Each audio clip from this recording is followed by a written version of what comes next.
Action Comics number 594 is another comic by John Byrne which I read when I was a kid and thought it would be nice to share it with you.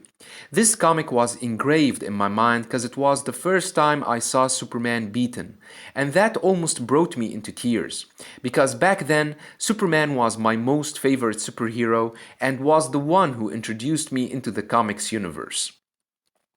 So the story opens in Metropolis with Trixie Collins walking through the crowds of people who are getting prepared to honor Superman on a day dedicated for him.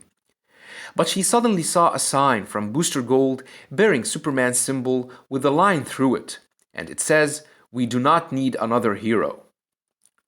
Suddenly she saw Booster flying overhead. She rushes after him calling his name, but he doesn't pay attention. He flies into a park where a Superman statue stands and blasted into pieces. Booster then holds a press conference which is reluctantly attended by Lois Lane. He declares that they have to discuss Superman's crimes against humanity.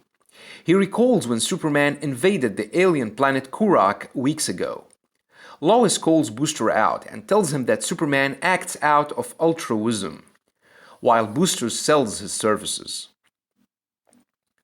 Meanwhile, at the mayor's office, several officials discuss Booster Gold. The mayor is present with his wife and daughter.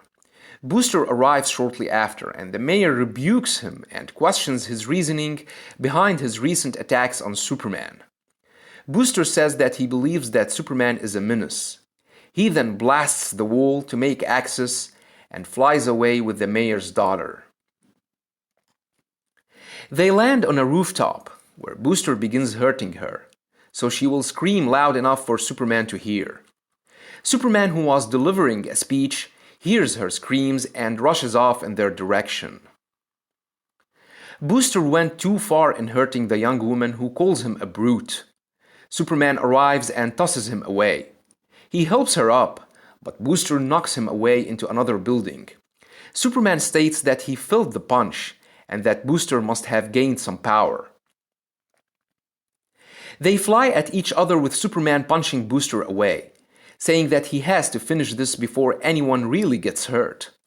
Booster says that they will finish it, but not the way Superman thinks. He blasts Superman, who suddenly can't defend himself. Booster started punching Superman, who recalls that he fought Booster in the past, but he never had such power.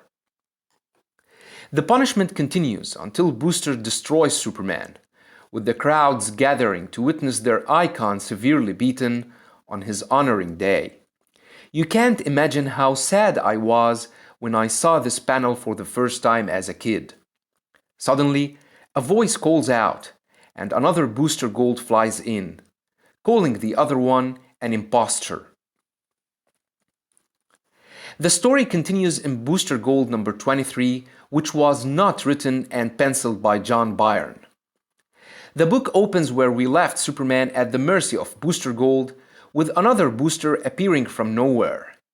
The two boosters start fighting, with Superman recovering from the beating he took.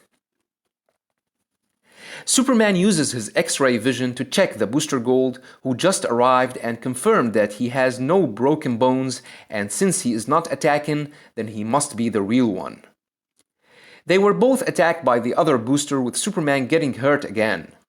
The two boosters were finally locked in a test of strength, until the real booster ripped the arms of the other booster, who was revealed to be an android. Booster then ripped the fake flesh of the android, with Superman saying that there is still something affecting him and wearing him down.